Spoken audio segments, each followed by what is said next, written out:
نبی کریم صلی اللہ علیہ وسلم نے جب خطبہ حجۃ الوداع دیا تھا، حج کا خطبہ، تو وہ لمبا خطبہ ہے، اس میں یہ الفاظ تھے فَإِنَّ دِمَاءَكُمْ وَأَمْوَالَكُمْ وَأَعْرَاضَكُمْ بَيْنَكُمْ حَرَامٌ كَحُرْمَةِ يَوْمِكُمْ هَٰذَا فِي شَهْرِكُمْ هَٰذَا فِي بَلَدِكُمْ هَٰذَا۔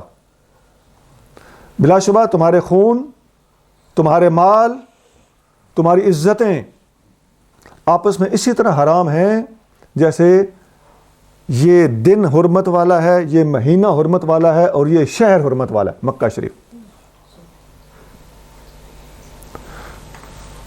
تو انسان کے مال، جان، خون، عزت، حرمت، اس کو نبی کریم صلی اللہ علیہ وسلم نے بہت بڑی اہمیت اس حدیث کے اندر دی۔ عبداللہ بن عمر رضی اللہ تعالیٰ عنہ ارشاد فرماتے ہیں کہ رأیت رسول اللہ صلی اللہ علیہ وسلم یطوف بالکعبۃ، میں نے رسول اللہ صلی اللہ علیہ وسلم کو کعبہ کا طواف کرتے ہوئے دیکھا۔ وَيَقُولُ، آپ ارشاد فرما رہے تھے، طواف کعبہ بھی ہو رہا ہے، اور آپ کریم صلی اللہ علیہ وسلم ارشاد فرما رہے ہیں، کعبہ سے مخاطب ہو کر فرما رہے ہیں، مَا أَطْيَبَكَ وَأَطْيَبَ رِيحَكَ، اے کعبہ تم کتنے صاف، پاک اور طیب ہو، اور تمہاری خوشبو کتنی پاک، صاف اور طیب ہے۔ مَا أَعْظَمَكَ وَأَعْظَمَ حُرْمَتَكَ، تو کتنا عظیم ہے، تیری حرمت کتنی عظیم ہے، کتنی عظمت والی ہے۔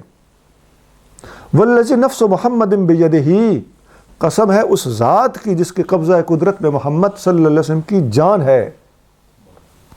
لَحُرْمَةُ الْمُؤْمِنِ أَعْظَمَ عِندَ اللَّهِ حُرْمَةً مِّنْكَ، ایک بندہ مومن کی حرمت تیری حرمت سے اللہ کی بارگاہ میں زیادہ ہے۔ تیری حرمت بہت بڑی ہے، لیکن تیری حرمت سے بندہ مومن کی حرمت زیادہ ہے۔ مالہ و دمہ، بندہ مومن کی حرمت تو بڑی چیز ہے، اس کے مال کی حرمت بھی تجھ سے زیادہ ہے، اس کے خون کی حرمت بھی تجھ سے زیادہ ہے۔ وَأَن نَّظُنَّ بِهِ إِلَّا خَيْرًا، اور یہ بات بھی اس کے حق میں تیری حرمت سے زیادہ قیمتی ہے کہ اس کے بارے میں ہم نے حسن ظن سے کام لینا ہے۔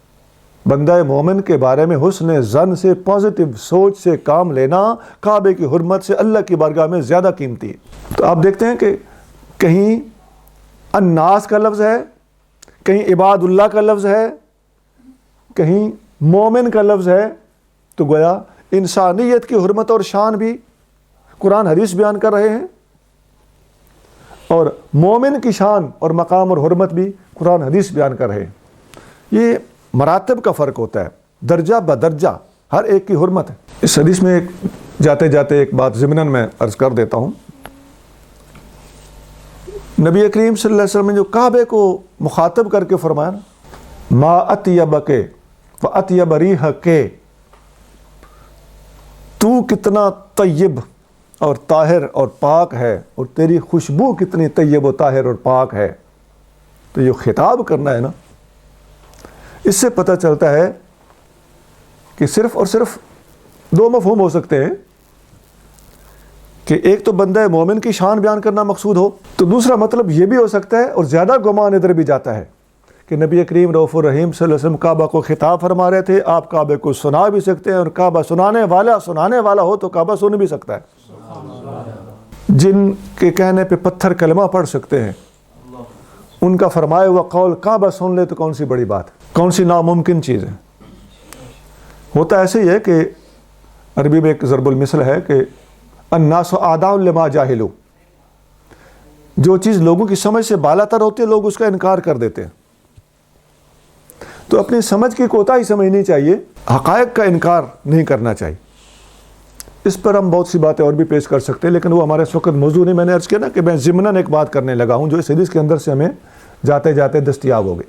تو یہ جو کعبے کی حرمت والی حدیث ہے، اس کا میں ذرا ریفرنس دے دوں۔ ابن ماجہ 3932 3932 حدیث نمبر ہے، اور البانی لکھتے ہیں کہ حسن لشواہدہ، میں نے یہ بات جان بوجھ کے کی ہے کسی وجہ سے، کہ اس حدیث کے بہت سے شواہد ہیں، اور سند کے اعتبار سے یہ ایکسیپٹیبل حدیث ہے، حسن حدیث ہے۔